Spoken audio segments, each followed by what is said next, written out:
ఓం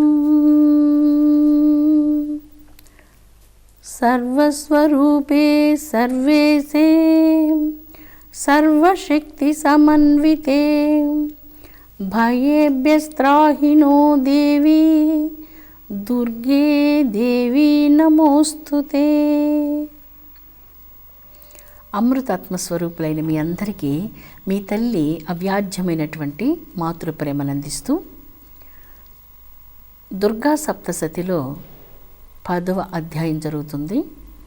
ఈ 10వ అధ్యాయంలో శుంభ మహారాజు హిమగిరులకు వచ్చి ఉన్నాడు. అతడు తన బంగారు రథం నిండుగా అనేకములైనటువంటి శస్త్రాలు అస్త్రాలను తీసుకొని వచ్చి ఉన్నాడు. అతని వెనక అనేకమైనటువంటి ఏనుగులు, రథాలు, అనేక గుర్రాలు, అనేకమైనటువంటి పదాతి బలం, కాల్బలం ఇవంతా కూడా వెనక నిలిచి ఉంది. శుంభ మహారాజు వచ్చేసరికి ముక్కోటి దేవతలందరూ జగదంబ యొక్క పావనమైనటువంటి పాదాంబుజాలకు పారిజాత పుష్పాలతో పూజ చేస్తూ ఉన్నారు. ఆ జగదంబను కోమలమైనటువంటి ఆ దివ్య స్వరూపాన్ని చూసి అతడు తన మనస్సులో ఈ కోమల స్వరూపం కలిగినటువంటి ఈ అబల ఇంతమంది రాక్షస వీరులను మట్టుపెట్టిందా, ఇంత శక్తి ఈవిడికి నిజంగా ఉన్నదా అంటూ మనసులో తలుచుకుంటూ ఉన్నాడు. ఇంతకాలం తాను ఎవరిని అబల అబల అబల అనుకుంటున్నాడో ఆ వ్యక్తి, ఆ స్త్రీమూర్తి అబల కాదు అనని మనసులో ఒక్క క్షణం తలుచుకున్నాడు. ఈవిడ నిజంగా సుకుమారంగా గోచరిస్తున్నప్పటికీ సుకుమారి మాత్రం కానే కాదు, మిక్కిలి బలవంతురాలు, దానవ వంశాన్ని మట్టు పెట్టడానికి వచ్చినటువంటి మృత్యుదేవత ఈ దుర్గాదేవి అనుకున్నాడు. యుద్ధరంగంలో తన వంటి యోధుడు తనతో సాటి అయినటువంటి వీరులతో యుద్ధం చేసి ఒకవేళ ఓడినా మరణించినా అది వీరస్వర్గం అవుతుంది. ఒకవేళ నేను కూడా ఈ యుద్ధరంగంలో నా సోదరుడు నిశుంభుళ్లాగా, నా ఆత్మీయులైనటువంటి చండముండులు, ధూమ్రలోచనుడు, రక్తబీజుల్లాగా ఈ అబల చేతిలో నేను మరణిస్తే నాకు వీరస్వర్గం లభిస్తుందా? ఒక స్త్రీ చేతిలో నా మృత్యువు చాలా సిగ్గుచేటు కదా, లోకమంతా నన్ను ఏమని భావిస్తుందో అంటూ శుంభుడు తన మనస్సులో పరిపరి విధాల ఆలోచిస్తున్నాడు. సామధాన భేద దండోపాయాలతో ఎలాగైనా కొంతమందిని లొంగదీయవచ్చు, కానీ ఈ యుద్ధరంగంలో సుకుమార రూపంలో నిలిచి ఉన్నటువంటి ఈ దుర్గాదేవి ఈ మృత్యుదేవతను ఏ విధమైనటువంటి ఉపాయం చేత లొంగ తీయలేం. ఏదైనా మంత్రాలు జపించి వశీకరణమన్నా చేసుకుందామంటే ఏమీ మంత్రాలు నాకు రావటం లేదు. ఏ విధంగానూ ఈవిడని నేను లొంగ తీయడం సాధ్యం కాదు, యుద్ధమే చేయవలసి వస్తుంది. ఈ యుద్ధంలో ఎట్టి పరిస్థితుల్లో ఈ అబలను నేను జయించి తీరాలి అని మనసులో భావిస్తూ జగదంబైనటువంటి దుర్గాదేవి ముందుకొచ్చి నిలచి ఆవిడతో సంభాషణ ప్రారంభిస్తున్నాడు శుంభ మహారాజు. ఓ దుర్గా, ఇప్పటి వరకు నీవు ఎంతోమందితో యుద్ధం చేశావు. నా ప్రియమైన సోదరుడు నిశుంభుని మట్టుబెట్టావు. నా ప్రియ అనుచరులైనటువంటి ధూమ్రలోచనుని, రక్తబీజాసురుని సంహారం చేశావు. అంతేకాదు నాకు ప్రియాతి ప్రియమైనటువంటి చండముండాసురులను సంహారం చేశావు.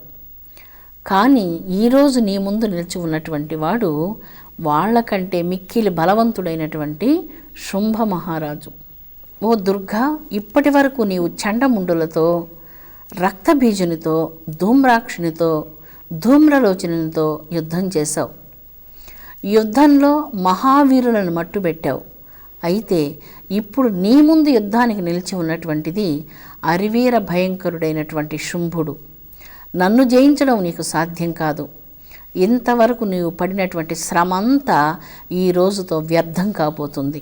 నీవు నాతో యుద్ధం చేసి నన్ను గెలవలేవు అంటూ ఆ శుంభ మహారాజు దేవితో మాట్లాడుతుండగా, ఒరి మూర్ఖుడా, శుంభాసుర, అనవసరంగా యుద్ధరంగానికి వచ్చి మాటలు ఎందుకు మాట్లాడుతావు?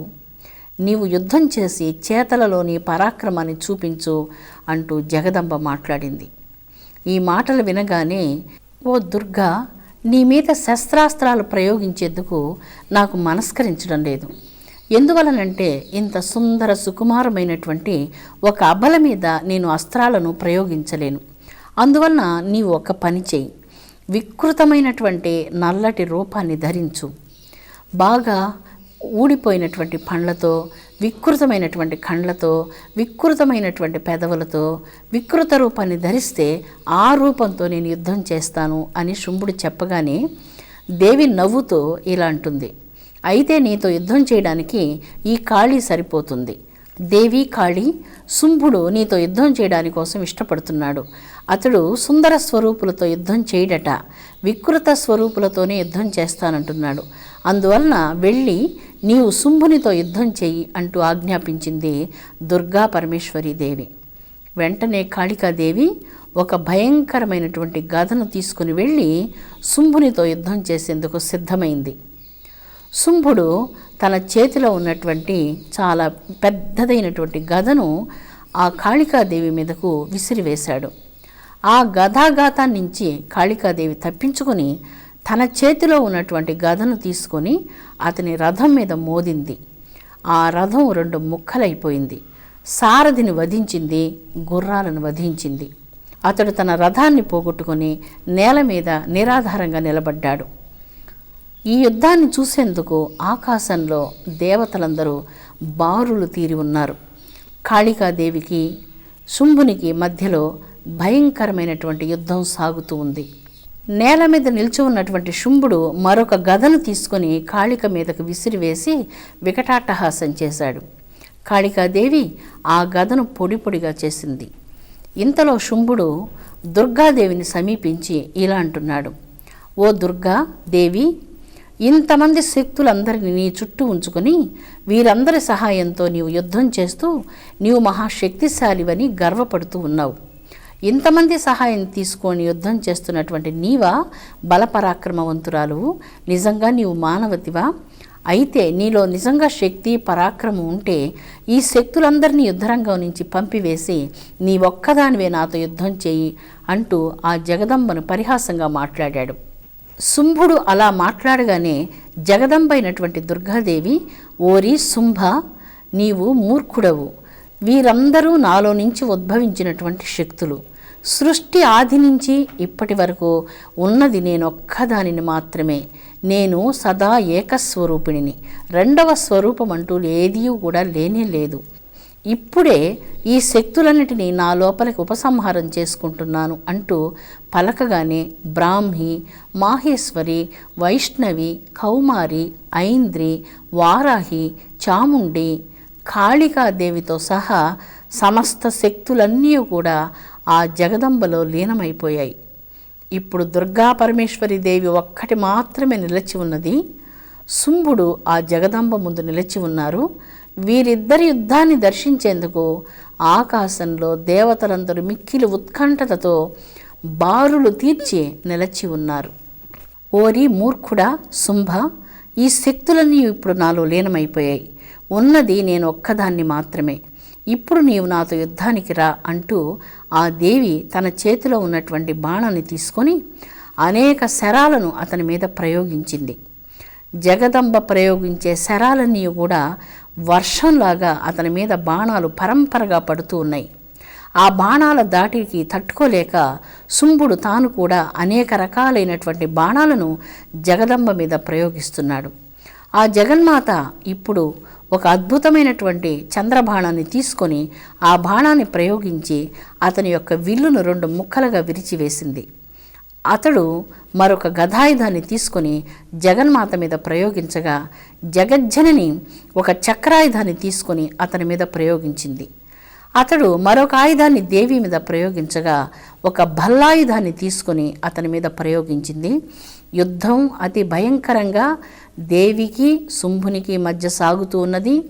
దేవతలు, గంధర్వులు, యక్షులు, కిన్నెరలు, కింపురుషులు, స్త్రీలు, అప్సరసలు, సమస్త విశ్వే దేవతలు అందరూ కలిసి యుద్ధాన్ని మిక్కిలి ఉత్కంఠతతో దర్శిస్తున్నారు. శుంభాసురుని యొక్క మృత్యువు కోసం దేవతలందరూ నిరీక్షిస్తున్నారు. యుద్ధం అతి భయంకరంగా సాగుతూ ఉన్నది. అనేక శస్త్రాస్త్రాలతో శుంభుని కలవరపరుస్తున్నది దేవి. అతడు మహాశక్తిశాలి. అనేక సంవత్సరాలు దీర్ఘ తపస్సు చేసి అనేక గొప్ప శస్త్రాయుధాలను సంపాదించి ఉన్నాడు. ఆ ఆయుధాలన్నిటిని ఇప్పుడు దేవి మీద ప్రయోగిస్తున్నాడు. లేకపోతే ఆ దేవి ముందు నిలిచి యుద్ధం చేసేందుకు శుంభునికి ఏమాత్రం శక్తి లేదు. జగదంబ యొక్క పాదార విందాలను శరణ్యే లోకానాం తవహి చరణావేవ నిపుణవు అంటారు. ఏ పవిత్రమైనటువంటి పాదాంబుజాలను శరణు పొందితే తనంతటి వారిగా చేసి వారి అంతరంగంలో తాను దేదీప్యమానమైనటువంటి శక్తిగా విరాజిల్లుతుందో ఆ దేవి యొక్క శక్తిని తాను తెలుసుకోలేక తమస్సులో అవిద్యలో హృదయమంతా తీవ్రాతి తీవ్రమైనటువంటి అంధకారంలో నిండి ఉండగా శుంభ మహారాజు జగదంబతో భయంకరంగా యుద్ధం చేస్తూ ఉన్నాడు. ఇలాగా ఈ భయంకరమైనటువంటి యుద్ధం కొనసాగుతూ ఉండగా కొంతసేపటికి అతడు తటాలున దేవి మీదకు దూకి ఆ జగదంబను ఒడిసి పట్టుకొని ఆకాశంలోనికి తీసుకుని వెళ్ళాడు. వారిద్దరికీ అక్కడ ఘోరంగా మల్ల యుద్ధం జరిగింది. అలా బహుదీర్ఘకాలం వారిద్దరికీ భయంకరమైనటువంటి మల్ల యుద్ధం జరిగింది. ఆ యుద్ధంలో చాలా కాలం గడిచిన తర్వాత జగదంబ దుర్గా పరమేశ్వరి దేవి తన పిడికిలిని బిగించి శుంభాసురుని గుండెల మీద ఒక్క బలమైనటువంటి దెబ్బను కొట్టింది. ఆ దెబ్బతో ఆ రాక్షసుని శరీరంలో సమస్త ఎముకలన్నీ కూడా ముక్కలుగా మారినట్లయింది. అతడు వేగంగా ఆకాశం నుంచి భూమి మీదకు వచ్చి క్రింద పడిపోయాడు. అలా క్రింద పడిపోయినటువంటి శుంభునికి క్షణకాలం కళ్ళు బయర్లు కమ్మి చీకటి కళ్ళ ముందర ఆవరించింది. అతడు పైకి లేవబోయేంతటిలో జగదంబ వేగంగా క్రిందకు వచ్చి తన త్రిశూలాన్ని తీసుకొని శుంభుని హృదయంలో ఆ త్రిశూలాన్ని గుచ్చి అతన్ని సంహరించింది. శుంభుడు మరణించాడు. జగదంబ తన త్రిశూలంతో శుంభుని యొక్క గుండెలలో గుచ్చి అతని ప్రాణాలను హరించింది. జగదంబ దుర్గా భవానీదేవికి నమస్కరిస్తున్నాం. ఏ జగదంబ సురాసురులందరికీ కన్న తల్లియో ఆ జగన్మాత తన పుత్రుడైనటువంటి శుంభ మహారాజును అధర్మవర్తనుడైనందువలన సంహారం చేసింది. శుంభుని మరణంతో దేవతలందరూ నాట్యం చేయడం ప్రారంభించారు. అప్సరసలందరూ నాట్యం చేస్తున్నారు. గంధర్వులు గానం చేస్తున్నారు. కొంతమంది మనోహరంగా వాయిద్యాలను వాయిస్తూ ఉన్నారు. సూర్యుడు దేదీప్యమానంగా అఖండమైనటువంటి ప్రభలతో వెలుగును ప్రసరిస్తూ లోకాలకు కాంతినివ్వసాగాడు. అపూర్వంగా అగ్నిదేవుడు, ఇంతకాలం తన శక్తిని అణుచుకున్నటువంటి అగ్నిదేవుడు జాజ్వల్యమానంగా వెలుగొందడం ప్రారంభించాడు. అంతలో దేవతలు, ఋషీశ్వరులు జగన్మాతను జై జయధ్వానాలతో కీర్తిస్తూ ఆ జగదంబకు నమస్కరిస్తూ జగన్మాతను అనేక రకాలుగా స్తోత్రం చేస్తూ తల్లి యొక్క పాదపద్మాల ముందు సాష్టాంగ నమస్కారాలు చేస్తూ జగదంబకు జై, దుర్గా భవానీదేవికి జై అంటూ జై జయధ్వానాలు చేయడం ప్రారంభించారు. ఈ 10వ అధ్యాయంతో శుంభ మహారాజు వధ పూర్తయింది. జగదంబ ఈ 10 అధ్యాయాలలో అనేక మంది రాక్షసులను సంహారం చేసింది. 11వ అధ్యాయం నారాయణీ స్తుతిర్నామ స్తోత్రం. ఈ 10 అధ్యాయాల వరకు రాక్షసులను సంహారం చేసేటువంటి దేవి పరాక్రమాన్ని విన్నా, చదివినా, స్మరించిన ఏ విధమైనటువంటి భయం, ఆందోళన ఉండదు. దుస్వప్నాల వలన కలిగేటువంటి కష్టాలు బాధించవు. అపశకునాలు కలిగినప్పుడు, ఆపదలు కలిగినప్పుడు, వేదనలు చుట్టుముట్టినప్పుడు, భయంకరమైనటువంటి కష్టాల కడలిలో మునిగిపోతున్నప్పుడు ఈ చండీ సప్తసతిలోని జగదంబ యొక్క పరాక్రమాన్ని సూచించే ఈ చరిత్రను పఠించడం చేత సమస్త ఆపదలు, దుఃఖాలు, కష్టాలు దూరీకృతమై మానవులకు శాంతి కలుగుతుంది. పవిత్రాత్మస్వరూపులారా, శరణ్యే లోకానాం తవహి చరణావేవ నిపుణవు అంటారు. జగన్మాత, నీ యొక్క పావనమైనటువంటి శ్రీపాదాంబుజాలు సకల లోకాలకు, సకల దేవతలకు, సర్వశక్తులకు ఆధారభూతమైనటువంటివి, శరణ్యములైనటువంటివి.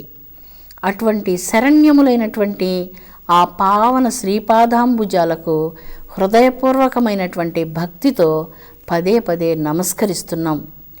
మా హృదయాలలో ఉన్నటువంటి సమస్త దుష్టశక్తులన్నిటినీ ఆ జగదంబ దూరీకృతం చేసి మా హృదయాలను పవిత్రీకరించును కాక. ఈ సకల చరాచర సృష్టిలో ఉన్నటువంటి సకల ప్రాణికోట్లను తల్లి దీవించునుగాక. ప్రతి బిడ్డకు గొప్పదైనటువంటి అంతరంగాన్ని అనుగ్రహించునుగాక. మీరు వేరు, మేము వేరు, నీవు నేను అంటూ ఈ మతిభ్రమణ స్థితి నుంచి మనల్ని తొలగించి, నీవు వేరు నేను వేరు కానే కాదు, అంతా నీవు మాత్రమే, కేవలం నీవు మాత్రమే, బ్రహ్మం మాత్రమే ఉన్నది అన్నటువంటి సత్యాన్ని జగదంబ ప్రతి జీవికి అనుభూతమయ్యేటట్లుగా అనుగ్రహించునుగాక. పవిత్రాత్మ స్వరూపులారా, ఈ అధ్యాయాల పఠనం వలన గృహంలో దారిద్ర్యం, అంధకారం తొలగిపోతుంది. అశాంతి, భయం జీవితంలో నుంచి పారిపోతాయి. పిరికితనం, సోమరితనం ఇలాంటి లక్షణాలన్నీ మన నుంచి దూరం అయిపోతాయి. మన హృదయం వెలుగుతో నిండిపోతుంది, ధైర్యంతో, ఆత్మశక్తితో నిండుతుంది. మానవునికి ప్రధానంగా కావలసినటువంటిది ఆత్మధైర్యం, ఆత్మవిశ్వాసం. ప్రతిదినం మీరు చేసేటువంటి ఆధ్యాత్మిక సాధన వలన మీ హృదయంలో ఉత్కృష్టమైనటువంటి ఆత్మవిశ్వాసం, దృఢదీక్ష, ఆధ్యాత్మికమైనటువంటి ప్రగతి, అనంతమైన వెలుగుతో మీ హృదయం నిండిపోతుంది. మీ అందరి హృదయాలు వెలుగుతో నిండిపోవాలని, ఉన్నది కేవలం ఒకే ఒక పరబ్రహ్మం అన్నటువంటి దివ్య జ్ఞానోదయంతో మానవ జాతి వర్ధిల్లాలని నేను నిరంతరం మనసారా కోరుకుంటూ ఉన్నాను. పవిత్రమైనటువంటి మీ అంతరంగాలతో నిరంతరం విశ్వంలో ఉన్నటువంటి ప్రతి ఒక్కళ్ళ క్షేమాన్ని కోరి విశ్వశాంతిని అపేక్షింతురుగాక. విశ్వశాంతి వర్ధిల్లునుగాక. ఓం శాంతి శాంతి శాంతి.